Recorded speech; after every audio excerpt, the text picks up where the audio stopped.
Hello, नमस्कार। मेरे YouTube channel Amarendra political study में आप सभी का पुनः स्वागत है। सरकार के अंग का आज तीसरा भाग है जुडिशरी अर्थात न्यायपालिका। ये क्या है न्यायपालिका? मानव जीवन के लिए क्यों इतना महत्वपूर्ण होता है?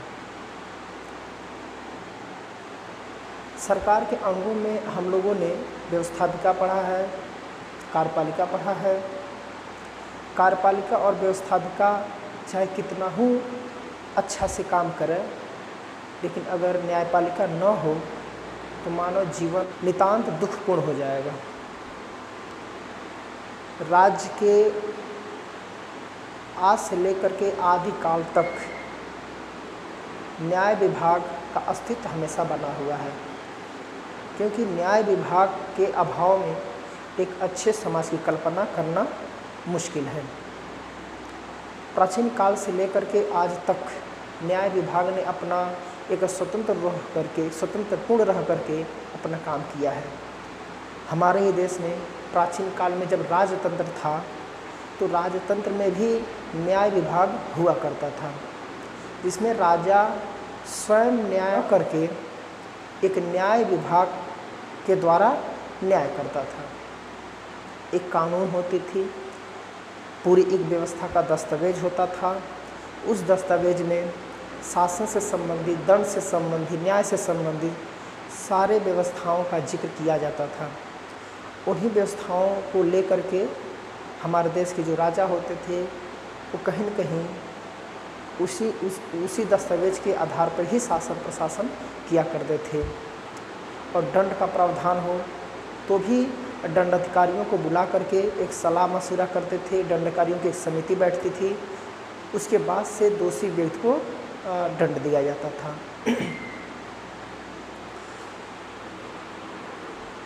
ये आज के समय के है कि न्यायपालिका होती है, जो वर्तमान में हर एक देश के जो शासन प्रशासन है, इन शासन प्रशासन में न्यायपालिका भी सरकार का एक अभिन्न अंग होता है। हमने इसके पहले भी बताया था।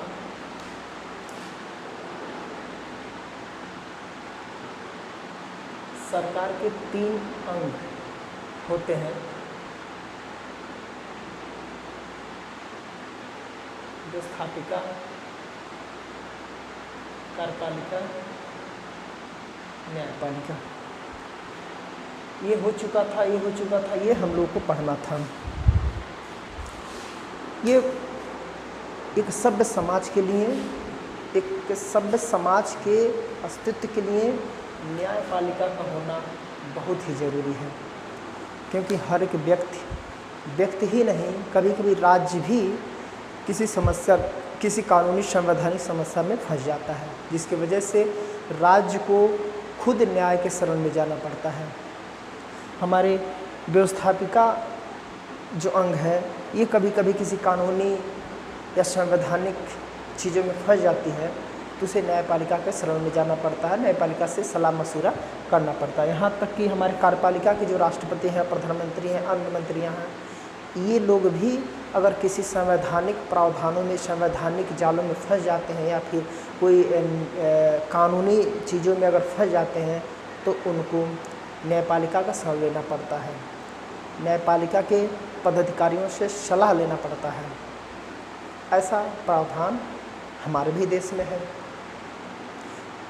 एक लॉर्ड ब्राइस हैं, उन्होंने एक शब्द बोला है, वाक्य बोला है कि न्याय विभाग से समृद्ध और कुशल अन्य कोई संस्था नहीं होती है, क्योंकि किसी और चीज़ से नागरिकों की सुरक्षा संभव नहीं है। तो ये होता है न्यायपालिका। न्यायपालिका कितना महत्वपूर्ण है, हम लोग इसके कार्य और इसके महत्व के बारे में देखेंगे, कार्य के बारे में देखेंगे, न्यायपालिका की स्वतंत्रता के बारे में हम लोग देखेंगे। तो चलिए देखते हैं न्यायपालिका के कार्य।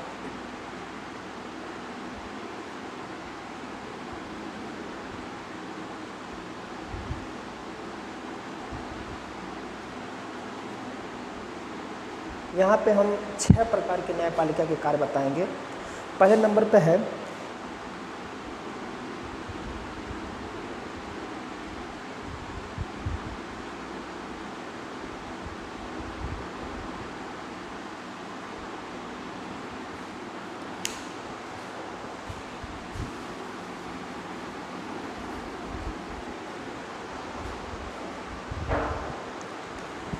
दूसरा हमारा है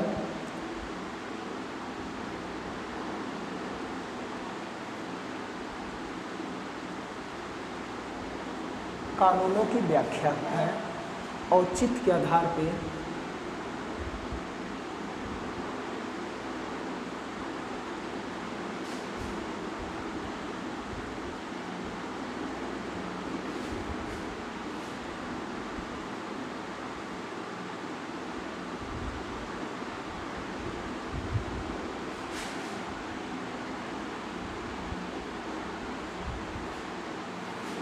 व्यक्ति की, यहाँ पे हम 6 प्रकार के कार्यों का यहाँ पे हम जिक्र करेंगे।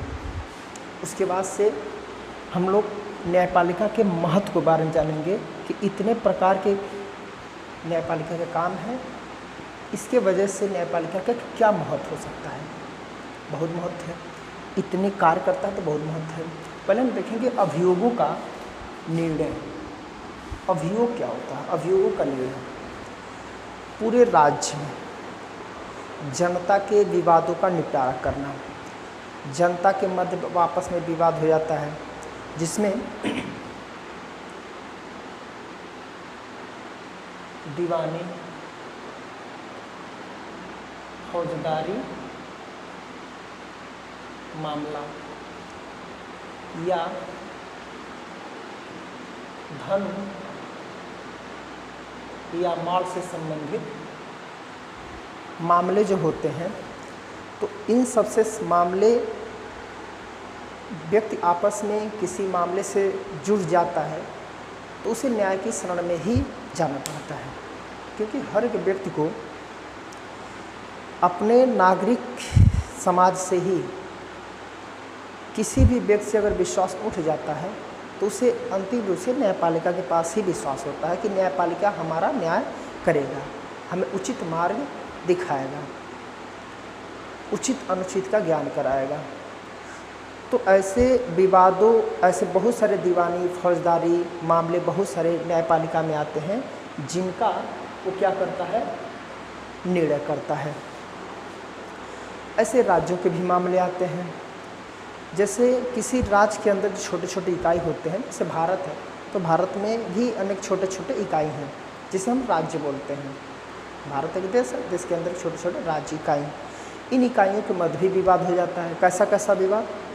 तो सीमा से संबंधित विवाद, नदी जल बंटवारे से संबंधित विवाद, ऐसे तमाम विवाद होते हैं जिनसे संबंधित मामले कोर्ट में जाते हैं, न्यायपालिका के पास ही जाते हैं, सर्वोच्च न्यायालय में जाते हैं, उच्च न्यायालय में जाते हैं। तो इन सभी का मामलों का निपटारा कौन करता है? तो न्यायपालिका करती है।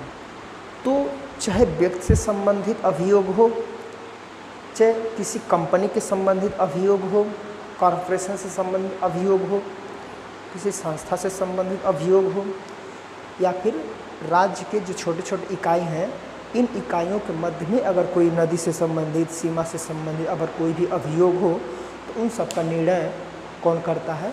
तो न्यायपालिका करती है। दूसरे नंबर पर है कानूनों की व्याख्या करना। कानूनों की व्याख्या का मतलब क्या होगा?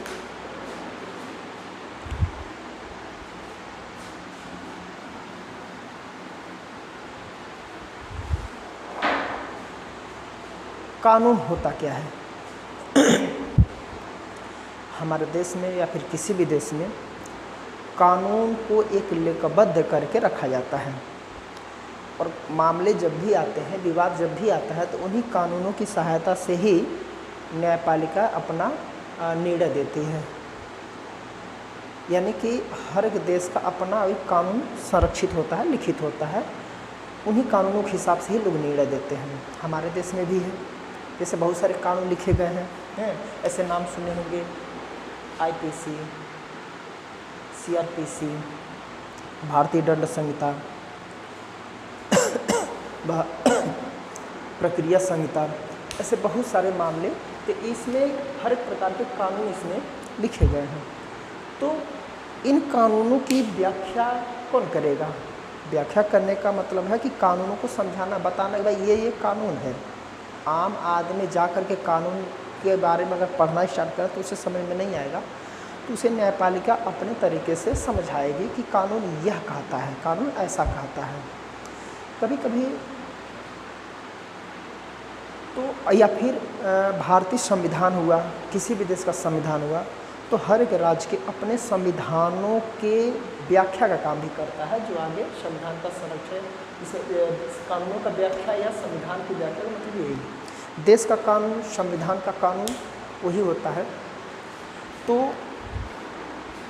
अगर संविधान से संबंधित कोई मामले हों तो संविधान के अंदर हर एक लिखित प्रावधानों की व्याख्या न्यायपालिका करती है कि भारतीय संविधान है तो भारतीय संविधान की धारा यह क्या कहता है, धारा यह क्या कहता है।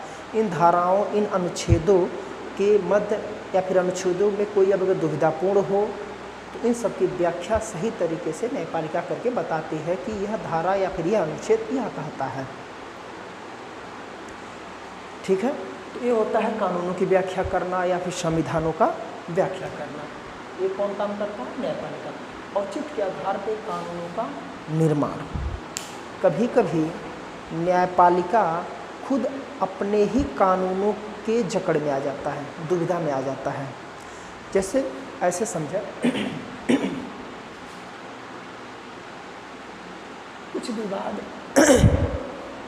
कुछ विवाद ऐसे आ जाते हैं जिन पे न्यायाधीशों को निर्णय करना बहुत मुश्किल हो जाता है। कुछ विवाद ऐसे आ जाते हैं जिन पे न्यायाधीशों को निर्णय करना बहुत मुश्किल हो जाता है। इसलिए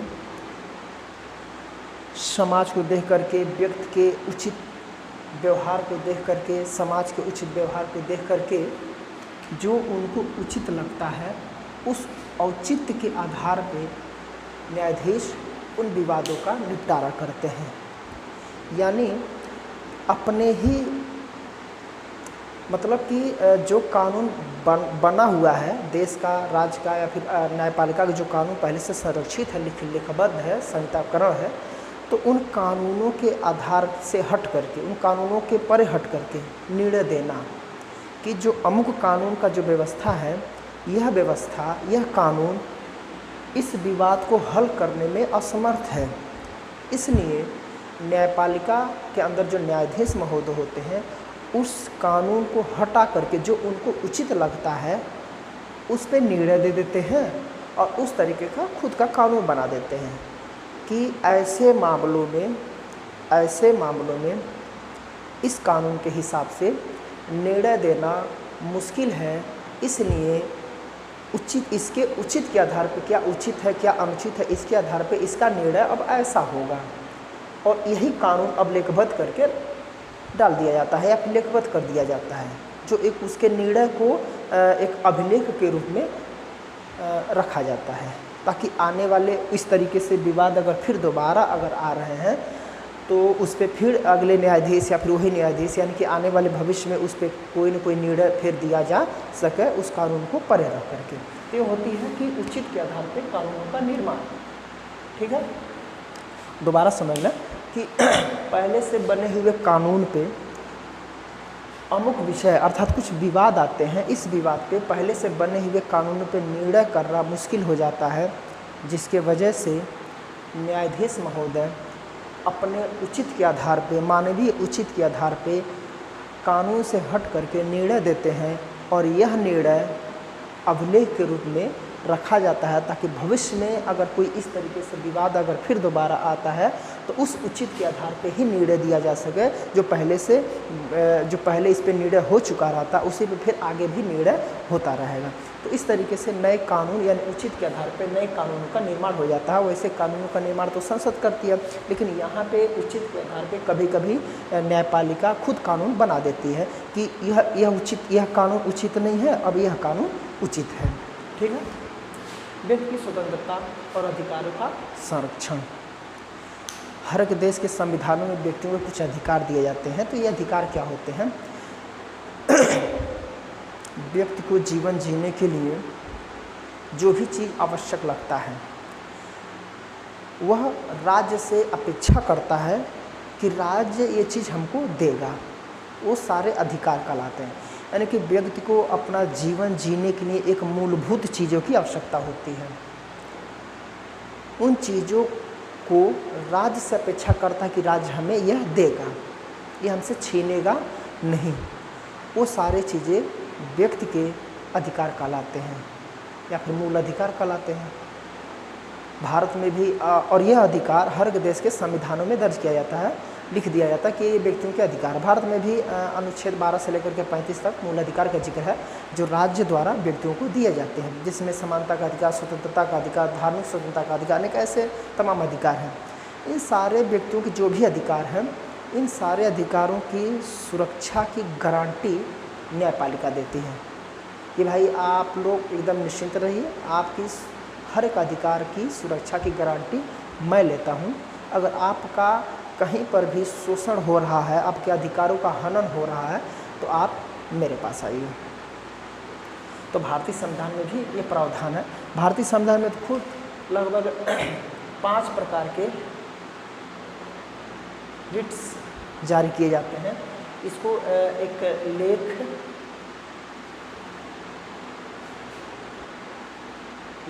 या आदेश बोला जाता है।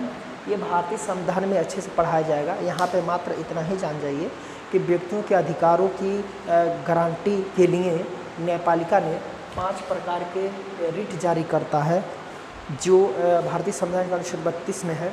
और इस रिट से हर एक नागरिक अपने अधिकारों की मांग न्यायपालिका से कर सकता है। ठीक है, अनुच्छेद 32 के तहत है और 226 के भी तहत है, ये उच्च न्यायालय के तहत। तो ये व्यक्ति की स्वतंत्रता की गारंटी देता है और व्यक्ति हर एक अधिकारों की रक्षा की गारंटी लेता है कौन? न्यायपालिका। ठीक है। दूसरा नंबर है संविधान का संरक्षण।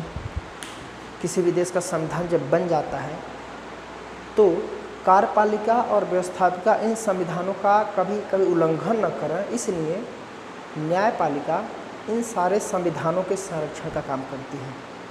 जैसे ऐसे समझें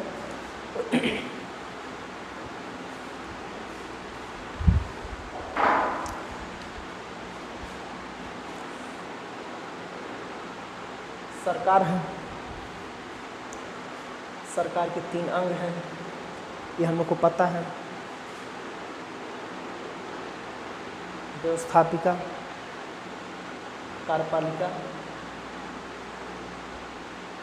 न्यायपालिका। व्यवस्थापिका को हम लोग अपने यहाँ संसद बोलते हैं। इसमें राष्ट्रपति, प्रधानमंत्री सब लोग होते हैं। कानून, ध्यान रहे, कानून या कोई भी नीति का निर्माण कौन करती है? संसद। कार्यपालिका में है राष्ट्रपति। इन कानूनों को हस्ताक्षर कर देते हैं, अनुमोदित कर देते हैं, तो यह कानून अधिनियम बन करके यानी कि कानून बन करके लागू करना पड़ता है। लेकिन ऐसे समझें, हो सकता है कि ये संसद कभी स्वेच्छाचारी हो जाए, मनमाना कानून बनाने लगे। मंत्री भी तो संसद के सदस्य होते हैं, कल बताए थे। ये लोग मिल करके, यानी ऐसे समझें यह और यह मिल करके या फिर अकेले भी ऐसे कानूनों का निर्माण करने लगे, मनमानी करने लगे जो संविधान के अनुरूप न हो सकता है कि कुछ ऐसे कानून बना दें जो कि संविधान के किसी भाग का उल्लंघन करता हो, मूल अधिकार का उल्लंघन कर रहा हो, किसी भी भाग का उल्लंघन कर रहा हो, मूल ढांचे का उल्लंघन कर दे रहा हो। भाई इनके हाथ में कोई भी कानून बना सकते हैं। तो ऐसे भी कभी कभी कानून बना देते हैं जो संविधान के मूल ढांचे का उल्लंघन करता है। तो क्या होगा? तो न्यायपालिका के पास एक पावर है, इनके द्वारा बनाए गए और इनके द्वारा अनुमोदित किए गए किसी भी अधिनियम को न्यायपालिका रिव्यू करती है। रिव्यू का मतलब है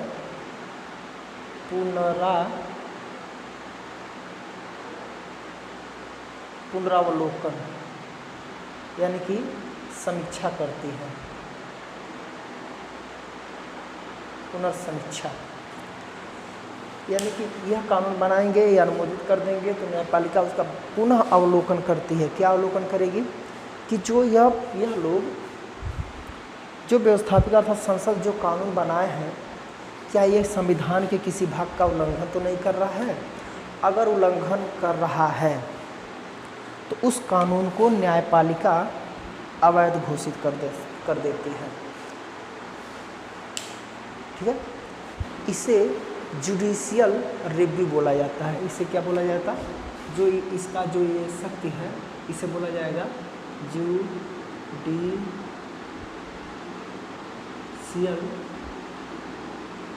रिव्यू अर्थात न्यायिक पुनर्विलोकन। ठीक है, इस संविधान का संरक्षण का काम कौन कर रहा है? न्यायपालिका कर रही है। परामर्श संबंधी कार्य फिर यहीं आ रहे हैं।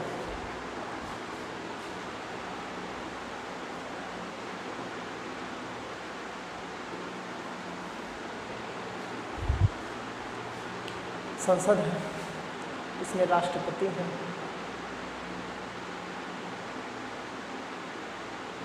प्रधानमंत्री हैं। कार्यपालिका में ही तो राष्ट्रपति प्रधानमंत्री पाए जाते हैं।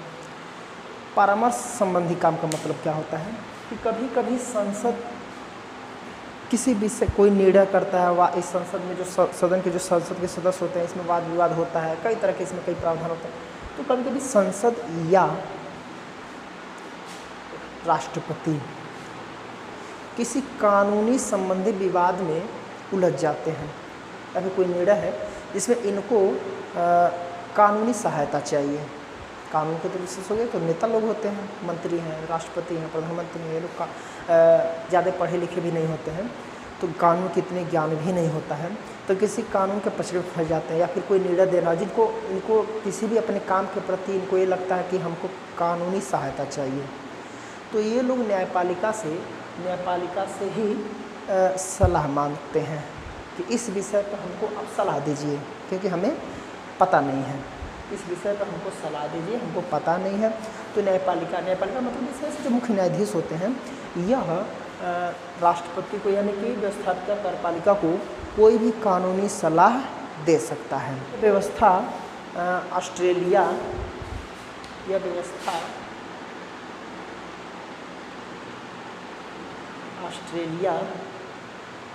पनामा, बुल्गारिया, स्वीडन तथा भारत में व्यवस्था है।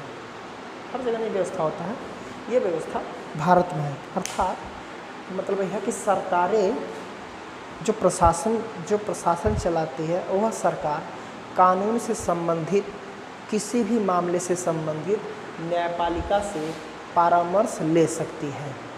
लेकिन ये ज़रूरी नहीं है कि न्यायपालिका अगर सरकार को या राष्ट्रपति को, प्रधानमंत्री को कोई परामर्श दे रहा है तो उसे मानना बाध्य नहीं, मान भी सकता है, नहीं मान भी सकता है, लेकिन परामर्श इसे ले सकता है।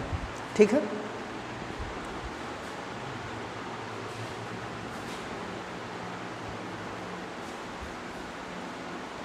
तो आज के लिए इतना ही, मिलते हैं नेक्स्ट क्लास में।